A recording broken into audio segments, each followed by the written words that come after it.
Eu fiquei bem preocupado, porque na hora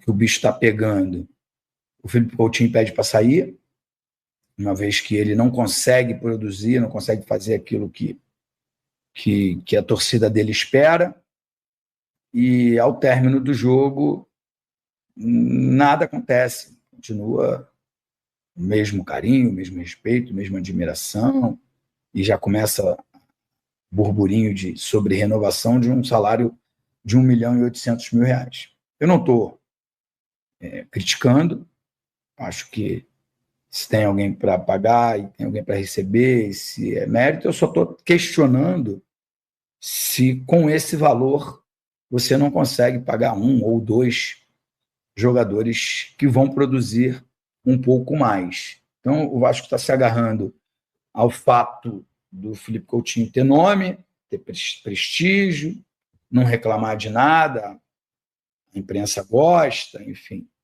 Mas a verdade é que ele não produz, ele não faz jus a esse altíssimo salário. E se o Vasco abriu mão ali atrás do francês lá, do Payet, agora abriu mão do Verratti, justamente pelo custo-benefício, eu acho que deveria fazer o mesmo com o Felipe Coutinho, uma vez que com esse valor, o Vasco poderia ir atrás de 2, 3, ou quem sabe um jogador que viesse e resolvesse alguns problemas do Vasco.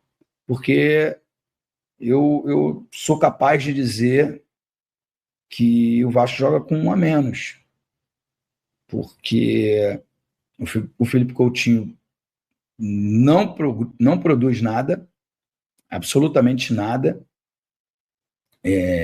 na construção de jogo, ele não marca, não faz gol, então eu acho que o custo-benefício dele é muito ruim. Eu não quero aqui só criticá-lo. No jogo de ontem, no Vasco-Flamengo de ontem, e de Vasco e Flamengo eu posso falar com propriedade, no Vasco-Flamengo de ontem, muita gente deixou a desejar. Muita gente que tem prestígio no clube, muitos atletas que, pelo simples fato do Vasco ter chegado à final da Copa do Brasil, e a gente sabe como, ganhando nos pênaltis do Operário, ganhando nos pênaltis do Botafogo, ganhando nos pênaltis do Fluminense, muita gente estava torcendo para ir para os pênaltis, porque provavelmente o Vasco teria alguma chance de ganhar. A verdade é que chegou porque o Léo Jardim brilhou, claro, os batedores também, né? É importante defender, mas também é importante fazer os gols. Então, eu acho que a gente tem que manter os pés no chão, nós torcedores, continuar cobrando, exigindo que o clube melhore, né? O Vasco, no Campeonato Brasileiro do ano passado, fez 45 pontos. É a linha de corte exata para se livrar do rebaixamento. O Internacional também se livrou do rebaixamento com 44 pontos. Sim, mas o Internacional não dependia só dele. Precisava ganhar o seu jogo, precisava torcer para que Fortaleza e Ceará perdessem.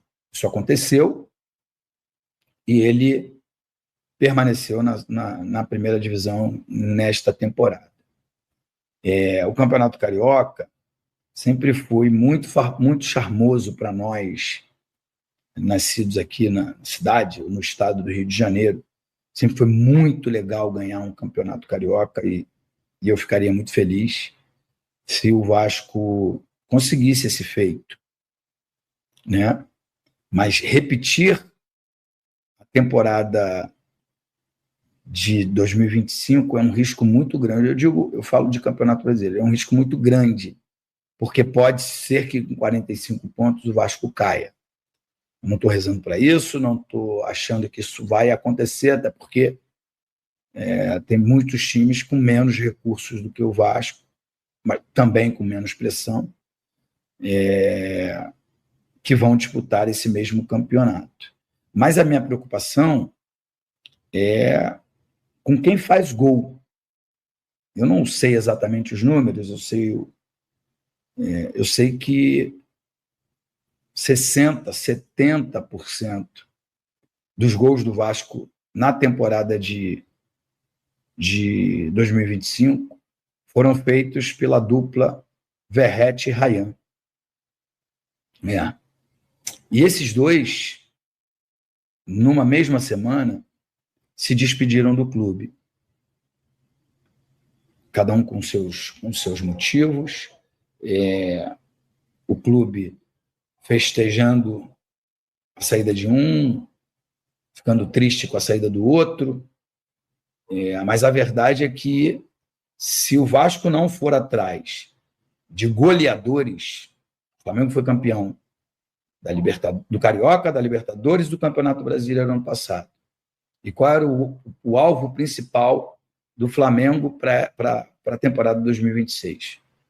O centroavante, Caio Jorge. Depois, Marcos Leonardo. 2 goleadores. E olha que, se o Vasco tivesse o Pedro ou o Bruno Henrique, nós, torcedores do Vasco, íamos estar muito felizes. Muito, muito, muito felizes. Então, essa diretoria tem que estar atento a isso. Eu nunca mais falei com ninguém dessa diretoria, mas acho que eles me assistem aqui, ficam bravos quando eu critico, nunca ligam para agradecer quando eu elogio, então eu sempre vou me permitir falar o que eu acho, o que eu quero, o que eu penso, e que eu acho que pode agregar ao Vasco. E acho que esse é um conselho: tentar buscar no mercado jogadores que façam gol, porque parece que no Vasco do Fernando Diniz a última preocupação é fazer um gol. Ontem teve uma oportunidade, o Vasco teve uma oportunidade, o garoto chutou mal, porque o princípio básico é você acertar o gol, e aí você transfere a responsabilidade se você acerta o gol. Quem tem que fazer a defesa é o goleiro adversário, mas o Rossi, o narrador, o Villani, que estava assistindo o jogo, falou que o Rossi podia jogar truco. O Villani tem um carinho gigante com o Vasco, parece que o filho dele é Vasco, e ele, sempre que pode, leva o filho para assistir os jogos do Vasco, mas me doeu como vascaíno. Acho que ele não fez de maldade, mas me doeu, porque quando o goleiro adversário, e ainda faltava, sei lá, uns 5, 6, 8 minutos, e era um ataque contra a defesa, e ele falava: essa derrota do Vasco, primeira derrota do Vasco, ainda faltava alguns minutos mais acréscimos. Talvez quem tenha assistido o jogo aí na Globo não tivesse ficado atento com isso. É claro que era estava muito mais próximo do Flamengo fazer o segundo gol do que o Vasco de empatar, mas muito pelos jogadores que estavam em campo, por aquilo que foi treinado, ensaiado pelo Diniz, que eu sempre digo, tem o trabalho autoral, é muito legal, eu não diminuo as suas conquistas, que são gigantescas, principalmente a Libertadores, quando dirigiu o Fluminense em 2023. Mas o trabalho autoral do Diniz,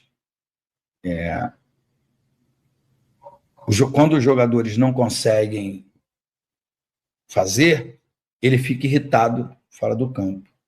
Mas quando tudo dá errado, como aconteceu no jogo dessa última quarta-feira, quem fica irritado somos nós, porque de novo,